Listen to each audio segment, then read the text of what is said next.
Sanjay, Shankar, and Arvind, it's a delight to welcome you to this conversation around engineering education, around Plaksha, and we are absolutely delighted. Three of you have been leaders in engineering education across three outstanding institutions, MIT, Berkeley, and Purdue. And three of you have been deeply involved in also helping conceptualize Plaksha. So it's a real honor and delight to be able to speak to all of you together. Let me just dive in and get started right away. When we started having a conversation, and maybe Shankar, let me start with you. When we started thinking about Plaksha and we first had this conversation on the sort of institution we want to build, what were some of your initial thoughts on why engineering education needs reinvention? Why is there a need for Plaksha? So perhaps if you can open and then we can go right across to Sanjay and Arvind. Thank you very much. It's really a privilege to be involved with Plaksha. Let me first of all say that, I'm a product of an IIT. I'm also a product of working at some of the top institutions of higher learning. But I feel that education is at a point of inflection, especially engineering education is at a point of inflection, in the sense that it is really time to reconceptualize how we deliver an engineering education. A traditional engineering education has been based on knowledge of fundamentals, physics, chemistry, mathematics, social sciences, arts and humanities, and then, the more advanced topics. Now, I feel that technology, entrepreneurship, and design are sort of the new liberal education. So the Reimagining Higher Education Foundation, when it first came to me, it said, and Vineet told me, we really want to bring this nexus of design thinking, grand challenge problems, entrepreneurship, and technology, AI, machine learning, IoT, digital transformation, bioengineering, really to in an integrated fashion. So this is going to be not any old new university. It is a grand fusion of a lot of things that I have felt important to be addressed. And so I think it's a very, very unique new startup in education. So thank you very much, and I won't hog the conversation, so back to you, Vineet. Sanjay, I can bring you in, you've been involved in setting up the Singapore University of Technology and Design. In fact, you led the MIT team that did that. And of course, MIT is a leader in engineering education. And, just from these two experiences, and of course, your own deep background in engineering education, you've been a product of IIT Kanpur too. What does Plaksha, in your mind, mean for India and engineering education in India? I think, Vineet, just to pick up on what Shankar said, another way to approach that concept is that there is, in fact, unfortunately in education, there always has been a gap between learning and doing. And the gap at MIT, we bridge it by doing learning by doing, as opposed to learning and doing. But I think we need to jump that, because what's happening today is that if you look at the startups around, the major startups, which are now major companies, the innovation landscape, a lot of it is the doing happens inside the university. And so blurring those lines and turning education into an institution where agency is central, where self-efficacy is central, where the line between work and simulated work, which is what education is erased entirely. This is the new frontier. And I'm very hopeful that Plaksha will get away from the old world where you prepared to go do a job, to the new world where you're learning while you're doing the job, sort of in a way that is transformative. So hopefully we'll be able to take great young talent and transform it to be the next successful executive, next successful engineer, inventor, entrepreneur. And I think Plaksha has a unique opportunity to do that. Right. And Arvind, similarly with your own experience at being at IIT Delhi and now being in a senior position at Purdue and deeply involved with Plaksha, and knowing the landscape of what's going on in Indian engineering education,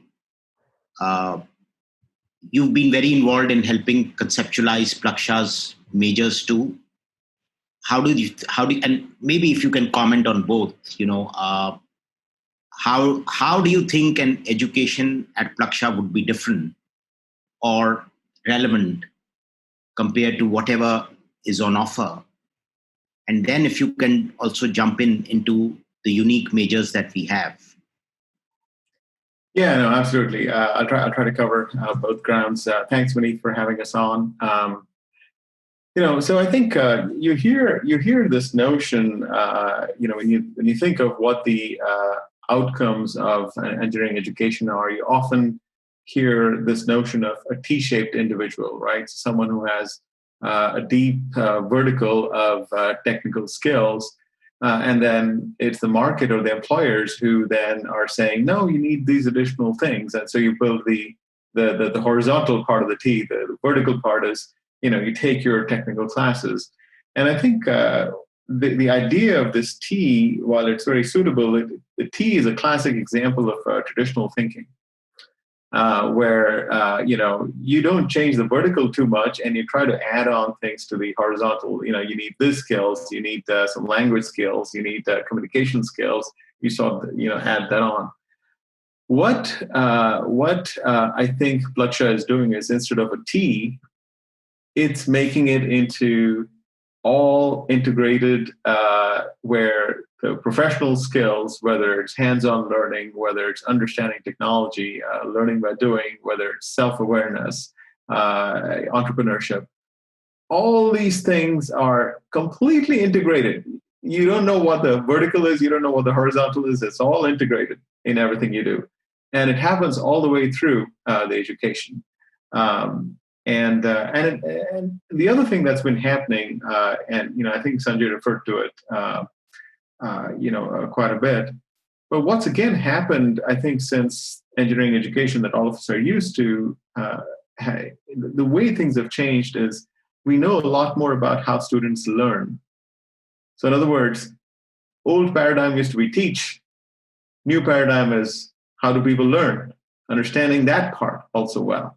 So that whole side also, I think, is getting integrated. All the new ways of how learning happens effectively in different contexts is also woven into Plaksha. So I see it as a really integrated set of all the full package of what a successful engineer ought to be in this new context, which is, it's not only about engineers going and working for a corporate sector. It's also about those who are doing startup companies, spin-offs right after. It's also for those who go and work in the government. It's also for those who go and work for social enterprises. That's the new landscape. It's not the old one. And that's what Plaksha, that's what's exciting, I feel, about Plaksha, that helps prepare the design of the educational, offerings are really intended to deal with that new reality. Going to what the offerings are, the degrees themselves are again reflective of the fact that many of the traditional degree programs, I talked of the T. The vertical is like a tree; it's rooted. A tree has a root, which means it can't move, can't shift around too much. If you want to shift focus, you have to work on the horizontal and kind of try to shift focus, right? Whereas if you're planting a new seed from the get-go, you see that things have shifted and are going to be different in this direction. Well, you plant it there instead of planting it exactly here and hoping to kind of somehow reach across to it. So we see these shifts happening in where the focus of traditional degrees is going on. And we're looking at not just temporal shifts. We all have sort of a grand challenge mentality, and we see these shifts as both being relevant for the challenges that come up in the next 20, 30, 40 years, but also those that require a slightly different way of what we teach as well. And so the focus on computer science and AI, for example, it's not just an AI and CS degree. It also explores, where does natural intelligence begin and end? Where is AI, how does it best complement what natural intelligence does? How can we learn from natural intelligence, improve AI, and so on. So it's exciting in addition to computer science. I think my colleagues can speak to the other, degrees as well, but each one of them has been caught with this new reality, so that we, from the get-go, build a tree where the need is. And Shankar, if I can ask you to dive in immediately, while Arvind spoke a little bit about computer science and AI, but I think the second one, which I believe is also very close to your own disciplines, cyber-physical systems, robotics and cyber-physical systems. And how would you think about this particular major and its relevance in today's day and age?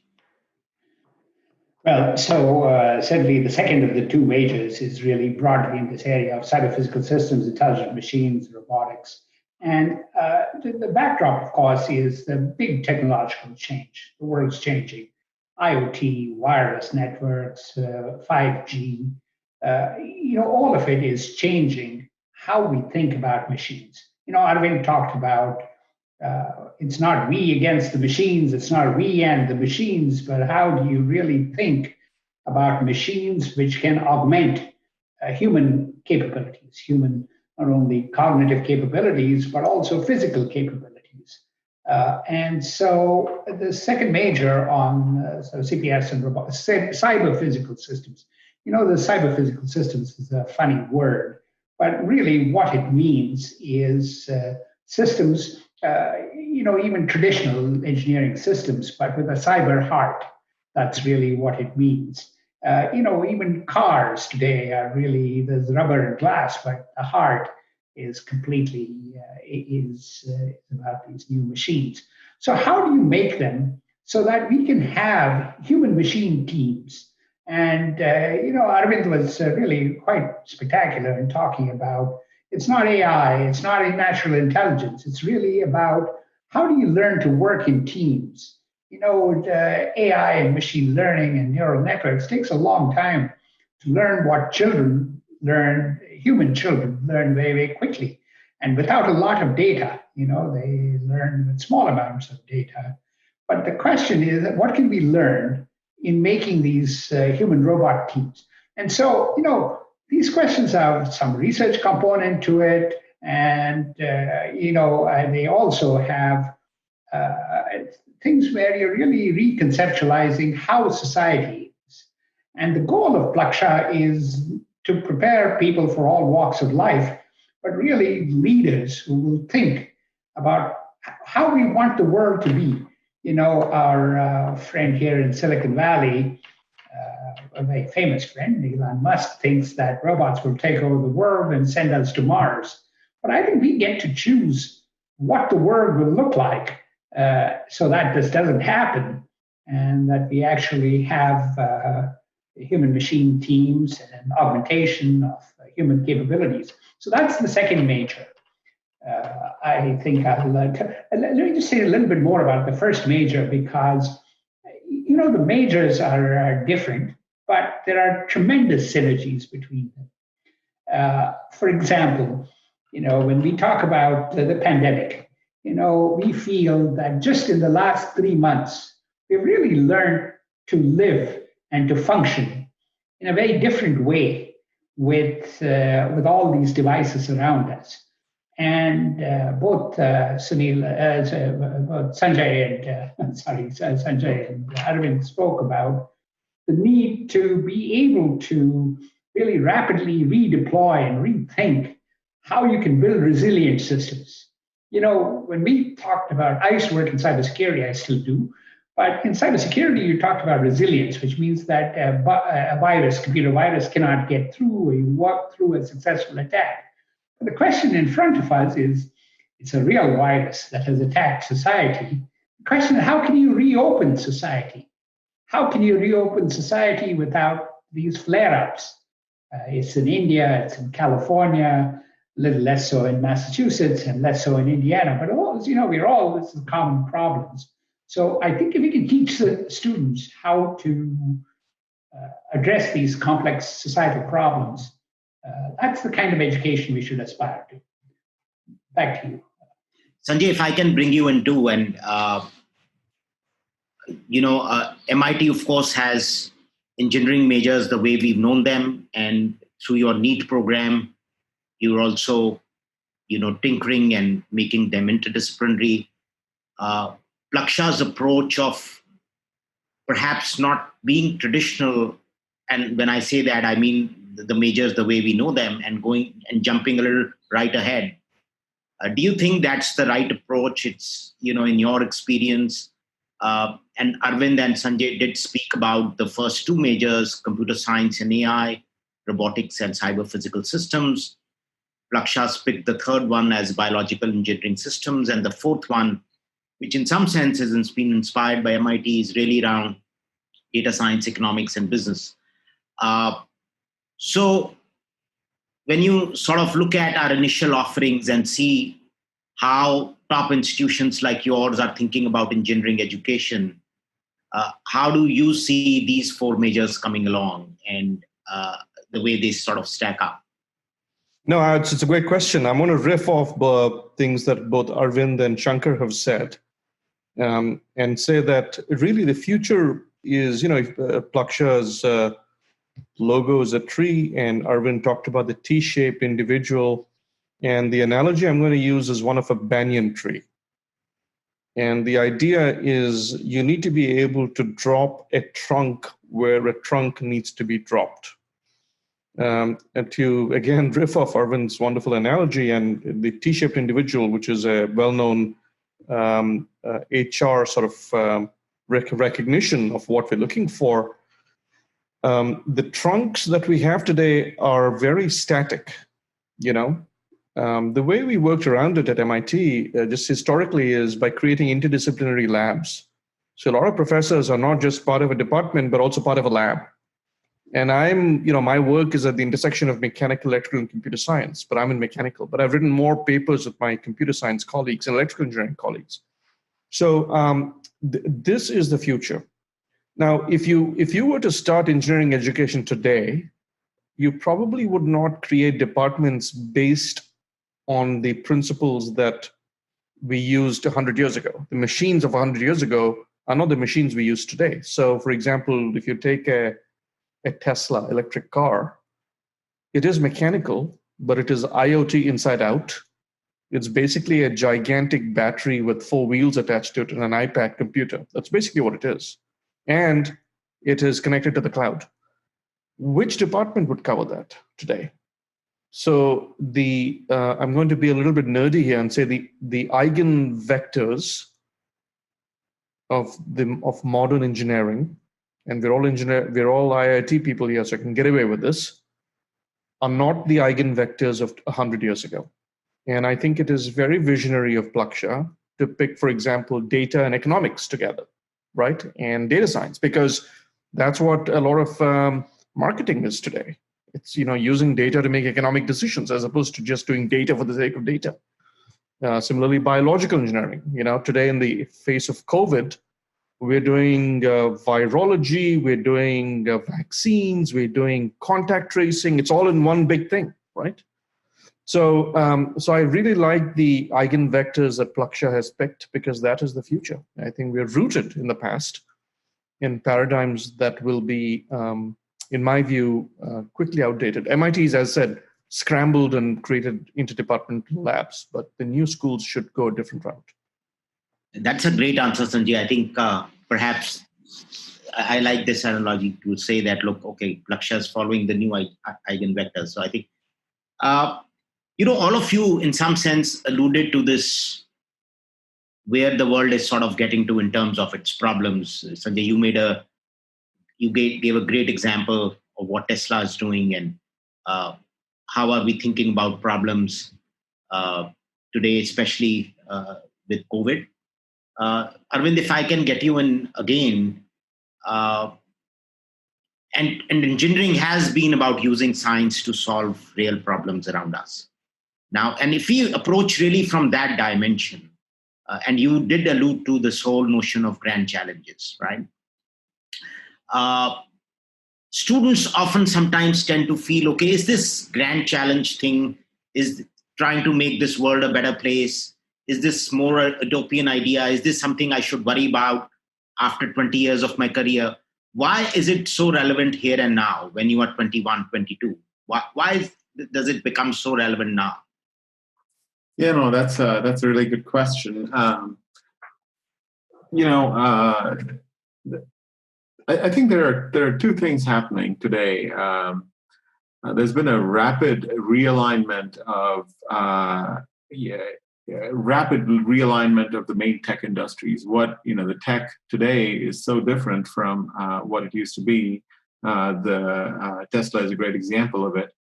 But the other thing that's happening is the waves of innovation seem to be happening really, really rapidly. I work in nanotechnology. Graphene became the hottest material for maybe 4 or 5 years, and then before that it was carbon nanotubes, and it's this rapid acceleration. What is hot today goes away later.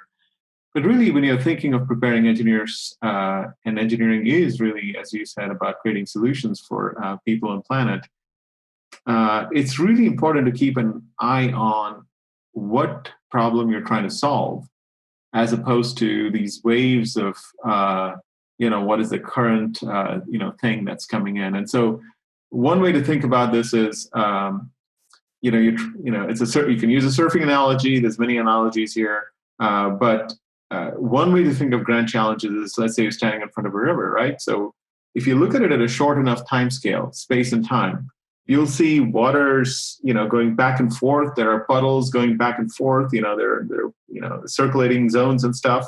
And if you just looked at that small piece of the river at that time, you don't think it's a river. You don't know where it's going, right? You scale out a little bit, both in time and space, and then you see that averaged out, everything's going that way. And that's really the problem we're trying to solve. And so it's really, I think, reflective of, given these accelerating innovations that are happening, the need to keep focus on the North Star of problems you're trying to solve, use the different technological innovations that are going, learn, adapt, use them to whatever purpose you're trying to solve. So if AI is big, has become really enabled by the growth of and the low cost of computing and low cost of sensors with IoT, well, how do we use that to, what problem do we solve with it? And that's what engineering is really about. So the grand challenge keeps a focus on that. It also requires, this new kind of person, a new kind of engineer who has this integrated understanding of how to deal with these kind of problems, have the entrepreneurship, have the social communication skills needed, to solve these kind of convergent problems. And so really that's where I think the grand challenge theme becomes really important. And let me pick up, if I can pick up a little bit on what Arvind said. I think I'll say it a little more crudely, perhaps. Arvind said it very gently. But glamour technologies come and go. Glamour technologies come every 5 or 10 years. It's AI today, augmented reality, virtual reality, genetic engineering. Those are the glamour technologies du jour. And Arvind talked about, the nanotechnologies and the nanotubes, and the carbon nanotubes, and just a few years ago. But I think it's important. A student has a 35-year career. So you're actually preparing to tool up for a 35-year career. So it's important, certainly, to know some of the glamour technologies du jour, but this problem-solving mindset, and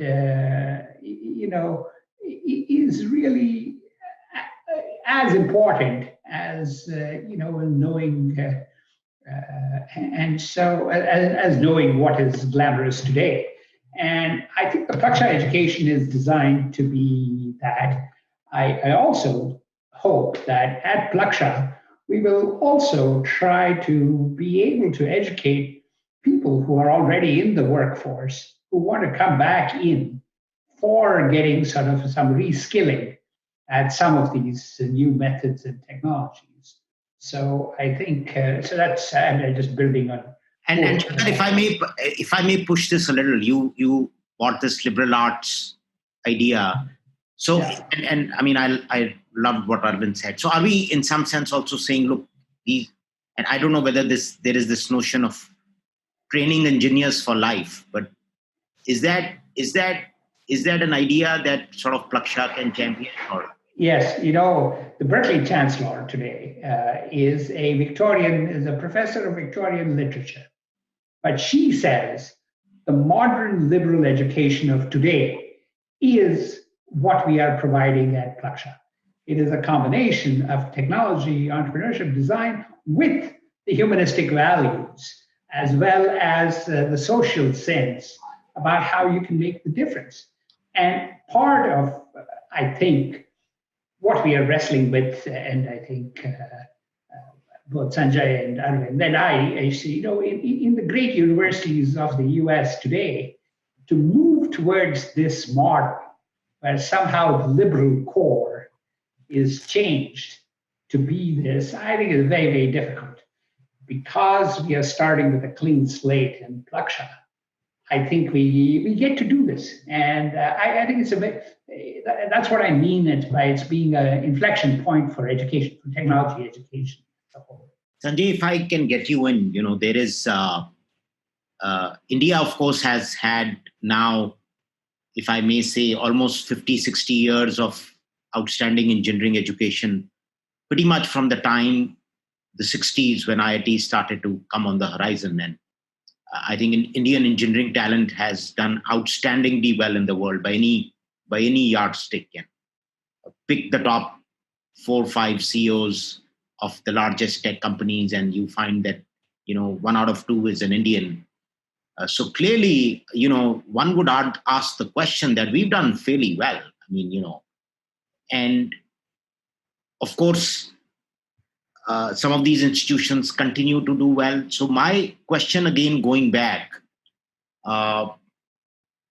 if I pick up the grand challenge problem solving sort of idea and look at India today, and look at this outstanding engineering talent coming out and what Plaksha aims to do. And for India, I'm really picking 3 dimensions. I think the great engineering talent coming out. The second dimension, the big problems India still has, and it in some sense is the laboratory for big problems. And I think third is opportunity. Really, this for a young student to say, look, I'm 21, 22, I'm graduating from a top college. I want to really take on the world and have a great career. So if I pick these 3 dimensions on big India problems, this motive of a career and great talent, what would you be telling a young student who has to go through an education and graduate? How do these 3 align in some sense? Yeah, it's a great question. I think that India has been really good at producing engineers who excel at the inside out. So what do I mean by the inside out? To me, the inside out is, if I were to design an iPhone and I was looking for talent to design the IC for it or something else, I think Indian engineers, Chinese engineers have been really fantastic. And that's been an incredible asset to India and to the United States, actually. But I think the future is actually more outside in, which is to conceive of the iPhone, as well as to build it inside out, because obviously the iPhone wouldn't work if you can get the battery, you can get the display, you can get the Gorilla Glass, you can get the Wi-Fi to work, the 18 antennas they have in there. So that gumption to go outside in, that is a great leap. And Indians who've done well, both in India and Bangalore and Noida and Gurgaon and Bombay, in Chennai and Hyderabad, they've made that switch. And the Indians who've done well outside India have made that switch. And if I can push this a little, what did that switch also take, Sanjay, and plus whatever else you were wanting to share? I think that's a wonderful answer. I think it's agency. I think it's gumption. I think it is thinking big. I think it is not being worried about failure. I think it is the luxury. When I was growing up in India, it was still, in the throes of socialism, and, you wanted to get that job or you wanted to land that scholarship. You didn't have many chances to try things and fail. It's such a different world now. It is that empowerment. It is that world beaterness. It is the world classness, right? And I think coming back to your third question then, right? Inside out being the answer to your first question, outside in being the answer to your second question. I think universities have to see themselves not as educational institutions, but as transformative institutions. Your feedstock is a brilliant young mind. If you run a cricket academy, you would want to produce the next Sachin Tendulkar, the next Anil Kumble. Right? I'm dating myself, but those are the stars of my time, right? The next Kapil Dev, the next Sunil Gavaskar, the next Farooq Engineer. And I think we should look at every incoming individual, every fertile brain as an opportunity to produce the next Vineet. Frankly, I think the founders of Plaksha are the sort of people we should try and produce. Well, that's a compliment, but I think Sanjay is so aptly put. Let me change gear a little, and there is often, and I sometimes wonder. I've sometimes really been amazed, but I think no better people than the three of you to answer this. We've done outstandingly well in the sort of talent we produce, yet Indian research, especially science and technology research, continues to attract severe criticism. And I'm a novice. I've never done research in my life, so I can't answer this. And you three of you are from the top of, the world's top research institutions, right? And how can Plaksha reimagine this whole notion of science and technology research? And I don't know which order. Maybe Shankar, let's have you take a shot at it. What is, what will it take? I think this is a fantastic question. I think, some of the questions you're asking apply equally well to the great research universities of America also. I think, and so the first part of what I say is relevant also for, I think MIT, maybe Purdue are a little better than Berkeley in this regard. But, I think at research universities as a whole, we have somehow made research sort of more of a prerogative of graduate students. And that, in my opinion, is a big mistake. Because I think kids come from high school and they're so full of great ideas. Some of them are entrepreneurial. Some of them are about solving big problems. But sometimes they're really about new substrates for quantum computing. India and Japan are embarking on this big quantum computing project. Well, maybe it'd be better off to get some of our top undergraduates from Plaksha also thinking about what the scalable technology is. So I think it is one of the things we need to do in India is certainly to bring research down to the undergraduate level. The way we are thinking about problem solving, entrepreneurship, really, I think we need to bring that in. Once that happens, I think and at Plaksha, you've done this Technology Leadership Fellows, TLF, where it has brought in an element of research to the master's level. I think if we can be critical of the United States, in the rush to create the research universities, we've quite often sort of really downplayed these masters, these quote professional masters. And I just want to be sure that both MIT and Purdue have done better than Berkeley in this regard, but so we might be the poster child, so to speak, for So I do think it may be too trite to say integration of research into the undergraduate education, but that's really what it is.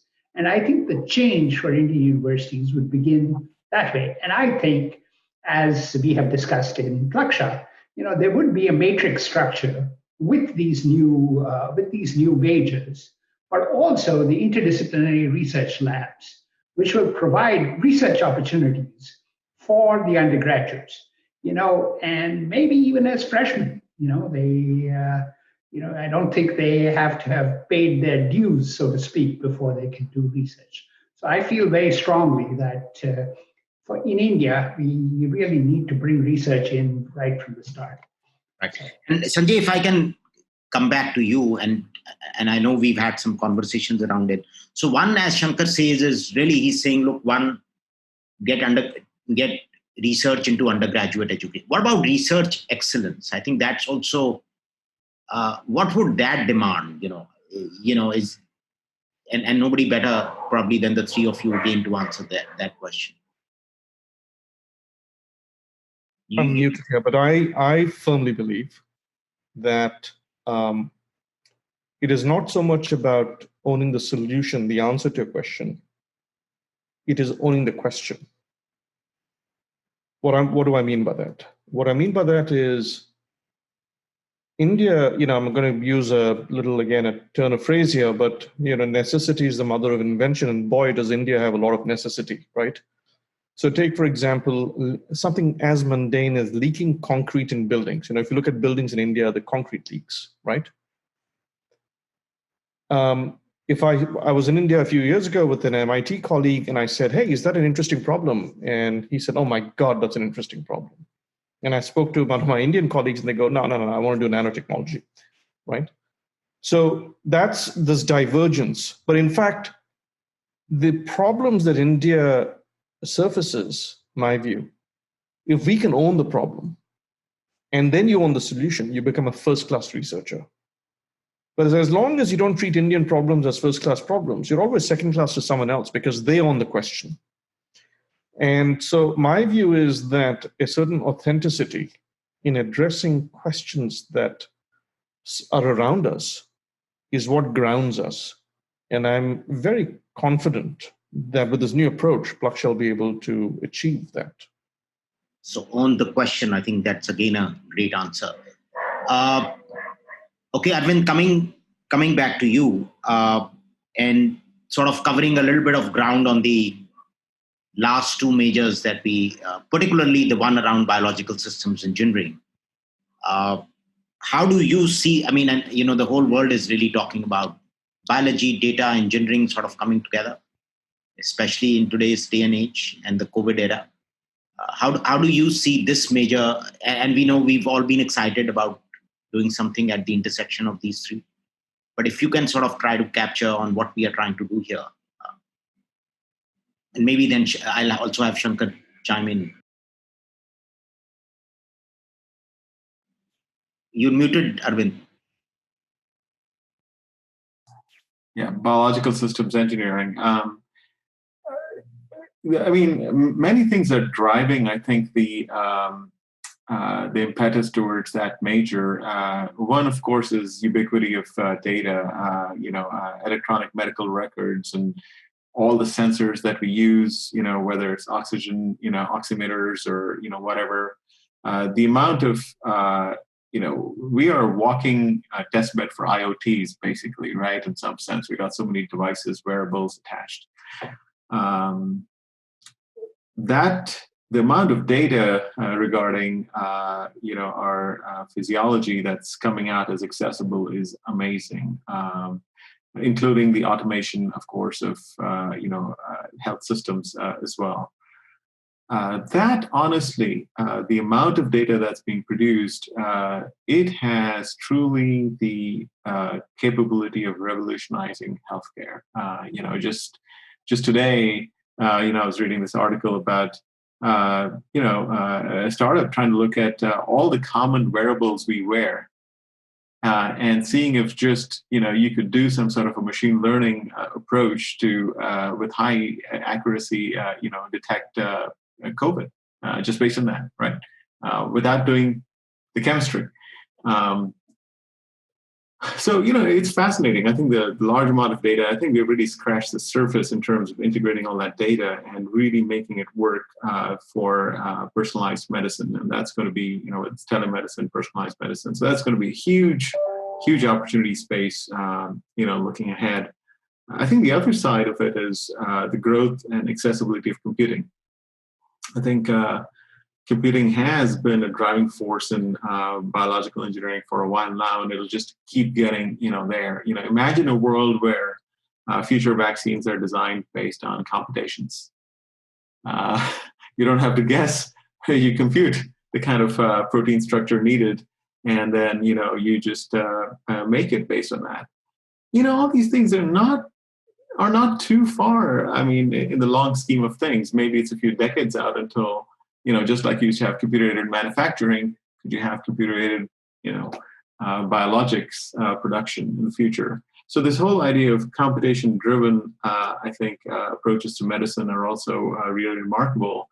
And of course, IoT itself, the idea of sensors and data and small devices, the ability to go inside the brain, the ways in which we're going to be able to probe the functioning of the human body anymore in the future, whether it's chemical, biological signals, that's going to continue to increase. So data will keep increasing. Computing power, keeps increasing. Big changes in personalized medicine are really going to come from taking the best advantage of all these approaches. And so that's why I think that degree program is very forward-looking and very ambitious and relevant for India. Shankar, if I have you come in. Yeah. Some great things have been said, so I don't want to distract from them.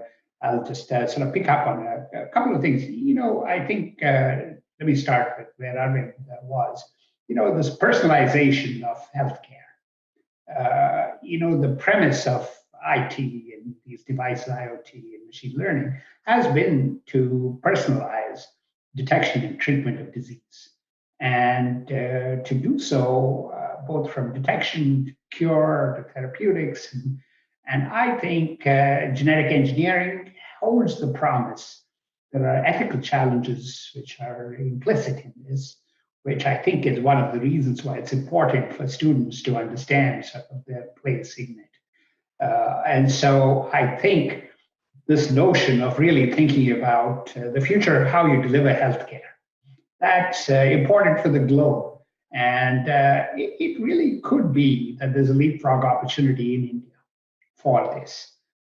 In a lot of the other areas, we'll have to compete with other more established players. Let me also pick up on something that Sanjay said. He said, own the question, which was a wonderful way of stating it. And another angle to that is, I think that we've fallen a little captive to this waterfall model, which means that somebody does exalted science, somebody else does engineering, and finally somebody makes money from the product. That's the waterfall. But I think with this rapidly moving technology, we hope that at Plaksha we'll have a spiral where students will actually customize solutions, adapt them, change them.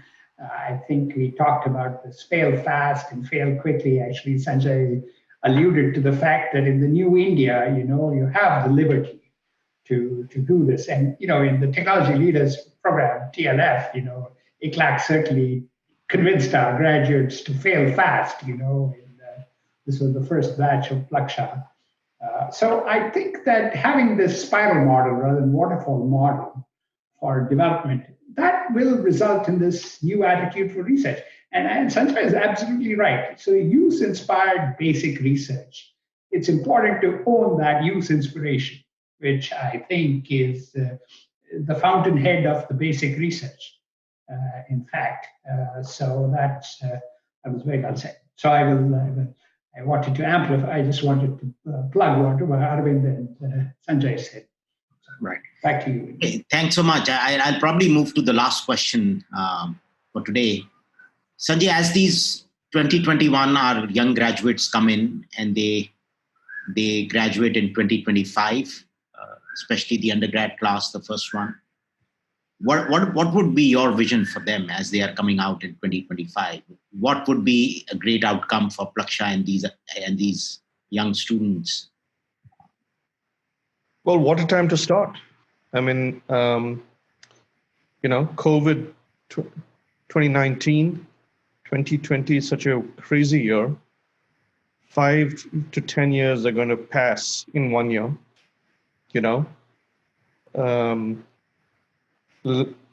Lenin said, sometimes nothing happens for decades and sometimes decades happen in weeks, right? No, I can't compete with him, but my version of that is that the 21st century began not in 2020, it begins in 2021. With the entire population of the planet that spent a year training for a new way of living. In the process, we've reduced CO2 emissions. We're making giant strides in biotech, as Arvind talked about, right? We are inventing a new way of life, and it's all gone interdisciplinary. So my view is, it's a combination of circumstances, but I think if there was a time to start a new university, it would be now. And of course, no one could have predicted COVID, but you took the precaution of starting the planning a few years ago. So this is the new generation for a new generation of the world. So yeah, I mean, I think that everything changes, and I think they'll be on the ground floor designing the new world. Thanks, Sanjay. That's inspiring. Shankar, your take on this question? This generation of engineers coming out in 25. What is your view? I think it was very eloquent. I didn't think that I'd ever applaud a quote of Lenin, but maybe. All right, we're just capitalists at heart here. But, I do think it's a special time to start. It's a special time to start because, the world's going to be different. I also think that, we've talked about the four majors, but the other sort of backdrop for Plaksha from the time you started planning it, Vineet, has been that education itself, how you deliver the education, is itself in a state of turmoil. Why can't we customize how we deliver content to our students? Of course, Vineet, this is also part of what you do in your company outside. So I think that we will. I think we'll not only give them a taste for sort of this new science, new technology, new problem solving, but also we'll give it in a way. We'll deliver the education in a new way, and Sanjay, of course, runs online and distance programs at MIT, and we are really delighted to have him help us here. But how we deliver the content at Plaksha will itself be, I think, a subject of ongoing research. And so the first few batches are in for a treat. It may not be a completely finished product yet, because we'll be experimenting with how we deliver the education as we formulate it. So I think and by the way, just to keep coming back to these technology leadership fellows, they appreciated the new pedagogy. It was a very new pedagogy, and from what I saw at the commencement ceremony, they were deliriously happy. So I think that if that's an early indication, I think the first few batches are in for a treat. I'm sure I'm setting expectations high here, but I really think this is going to happen. I think, Shankar, you bring in a great new dimension on not only the fact that this is a new time, new generation, but also a new way in which content gets delivered. And Plaksha's put a whole team behind that. And Sanjay has been very, very kind to mentor the team. Arvind, your take, and before we end, on the same question, as these graduates come out in 2025, what's your vision for them? Yeah, no, I really, Sanjay's comments really resonated with me. We keep speaking of 21st century engineering. Turns of centuries are very artificial dates and, timelines. What's more important to measure is when do changes in mindsets of humanity happen? Those are typically different timescales and tend to be unpredictable. I think the COVID crisis is going to we are seeing this all around. There's a shift in mindset amongst people. It's a huge shift in terms of what people are going to consider to be important. Is there going to be a refocusing on going back to grand challenges? This idea of we have one Earth that's very fragile. Is that going to be the relying theme? But it's just a lot of, I think, inward looking, how we can make society better, more resilient. It's a change. It's a clear shift in mindsets, and that's the reason why, whether or not it's the start of a century, it's the start of a new mindset for humanity. It will be. And so it's a very unique time to launch a new university that can adapt to that reality looking ahead. What do I hope? I hope this group is so successful in navigating this changed mindset that the globe is going to have, that they're going to produce the change makers. They are going to have the impact on society that we all hope they do, and hopefully the education at Plaksha plays a small role in helping their talents achieve that, in empowering them to do that. Thank you so much, gentlemen. I think it is such an honor and delight to talk to all of you. This could have, I apologize, this went far longer, but I think the temptation to speak to all of you when you're all together is so high. This could have gone on for another half an hour. I can tell you, I was having a lot of fun. I hope all of you did too. So, thank you so much for being on this journey with Plaksha. I really want to express my gratitude in the way each of you has helped us, your personal passion and commitment to the Plaksha project. And, part of the fun for me has been really some of these meetings and some of these sessions where we can be together and start to think what the future of engineering education can be. So real honor, and I really mean it. And thank you so much for taking the time out. A real pleasure, and lovely to see both Arvind and Shankar, of course, and lovely to talk to you, Vineet. Thank you. Thank you, Vineet, for including us in your fantastic journey. So thank you all.